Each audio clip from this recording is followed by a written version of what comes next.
Not gonna lie, I sat back and watched the whole first half of the episode like this. Then we got to hear America's votes. And I was like,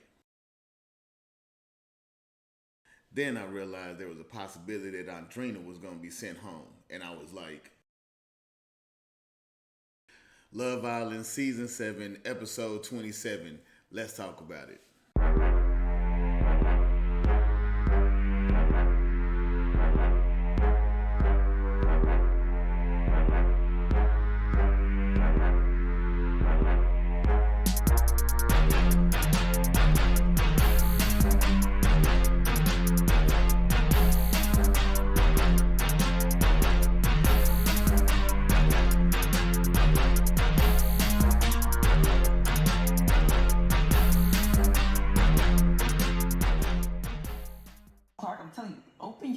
Open up, you know? Yeah.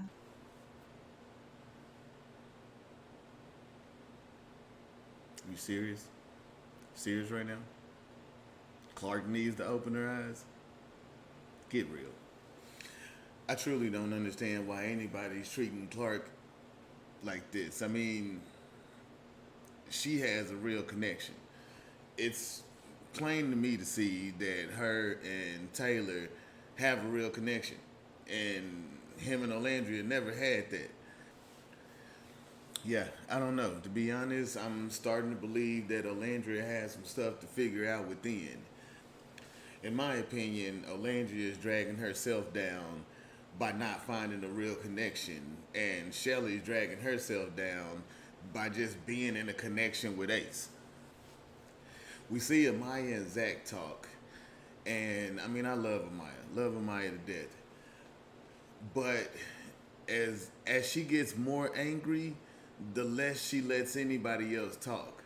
And I mean, I'm not trying to just defend Zach, but I believe that if he'd have had the opportunity, maybe he would have expressed more of his feelings, during some of their chats. But the anger and the crying and all that made him shy back away from it a bit. Such a good, pleasant conversation can make your mood from here to all the way here. Like, I am so happy. I think the thing with Amaya is that anytime she gets just a little bit of attention, she allows it to take her to the highest high. And I don't even believe she's given herself enough time to see if she actually even likes the guy. She just likes the fact that they like her. They feel like she's being clingy or overbearing or whatever. I believe it's all because she's on the highest high just because somebody likes her.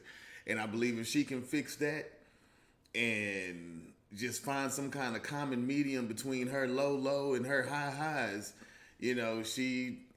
she'd be a lot better off in this competition. One of my major issues with this, with the first half of the episode, is the fact that everybody's all focused on the card that was wrote to Pepe about Grayson or about Hannah.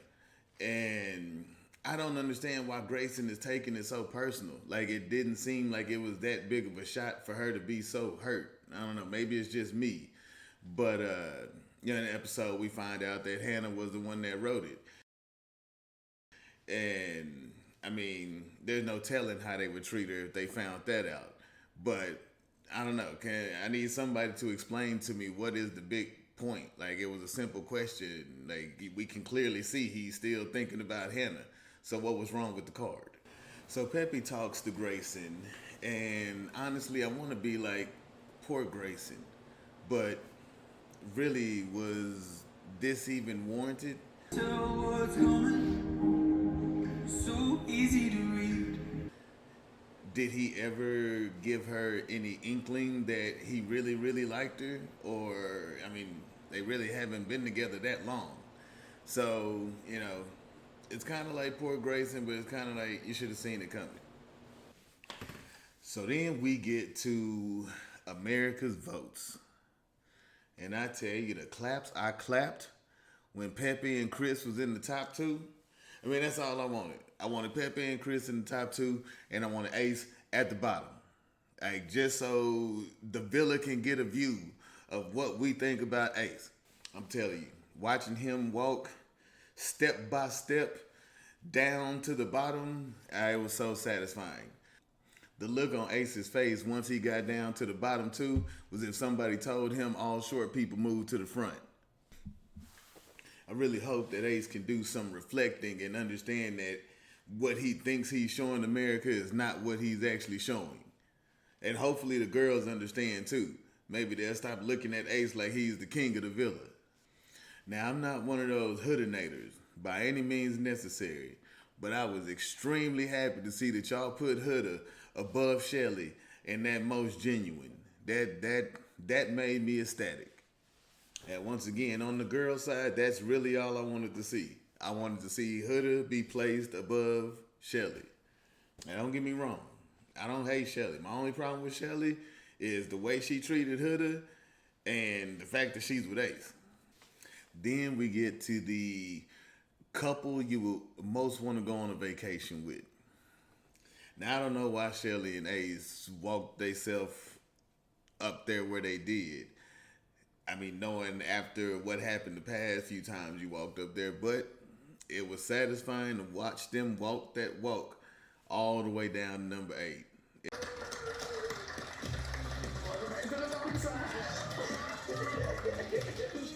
It made me happy.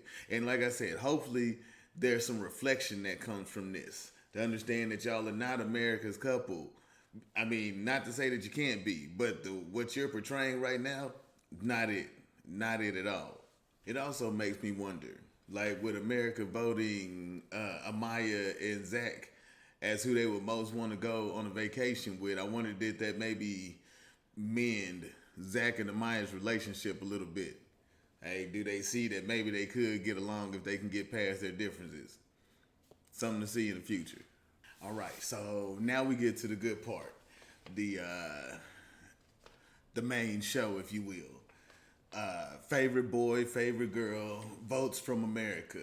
And I mean, I really wish that they would just do it in order of who was number 1 and who was at the bottom, just to add that extra mess factor, you know? But alas, they only give us the bottom 3 girls and the bottom 3 boys. The bottom 3 girls were Jaden, Grayson, and Andrina. The bottom 3 boys are TJ, Austin, and Taylor. So all 6 of them are standing up there. They let the safe ones know that only one can be saved. So they're gonna go up there, stand behind who they want to stand behind. A few shocking things at that time was the way Brian went and stood behind Jaden. My face was like, and then the way Grayson scoffed when Pepe went and stood behind Taylor, just sad. You know good and well he wasn't finna walk over there. Also, I don't know if y'all noticed it, but Sierra almost busted her ass when she went to stand behind Taylor. I don't know how they edited. Shout out to the producers or the editors, because they made it look like nobody laughed, when I assume everybody had to at least chuckle for a little bit, even though it was a dramatic situation. I believe everybody had to chuckle. It got a little iffy, but ultimately Taylor had more people standing behind him than anybody else, so he was the one that was saved, which is what I wanted. I'm not gonna lie, I did not want Taylor to go home. I'm definitely not a fan of Taylor, but I didn't want him to go home after he finally found a connection, somebody that he liked. So I was happy that everybody stood behind him. That was great. All in all, great episode. Very sad to see Adrena go home. Every time she was on the screen, I was like, God dang. God dang. God dang. That's it for my review. Let me know what you thought about the episode in the comments. If you like this video, let me get a thumbs up. If you want to see more in the future, let me get a subscribe. I'm Sean Ross. That's my opinion, and I'll see you in the next one.